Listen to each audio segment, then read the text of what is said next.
पुन्हा एकदा monsoon active झालेला आहे।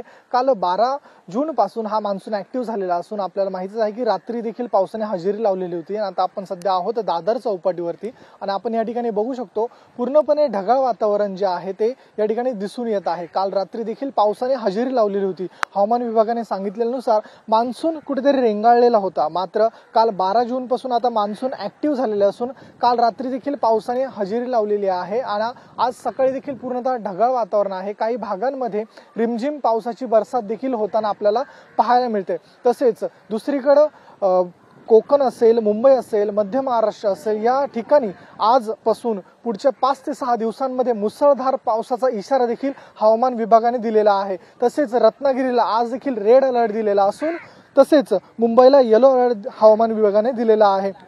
मागच्या काही दिवसांपासून मान्सून हा रेंगाळलेला होता। मात्र आता मान्सून पुन्हा एकदा ऍक्टिव्ह झाल्याने कुठेतरी शेतकऱ्यांची आशा पल्लवित झालेला आहे। तसेच मुंबईकर जे मागे परत 8 दिवसांपासून उकाड्याने हैराण झालेले होते त्यांना कुठेतरी दिलासा मिळताना आपल्याला पाहायला मिळतोय। कॅमेरा पर्सन जितेंद्रसह मी ऋतिक गणक, वार TV9 मराठी, मुंबई।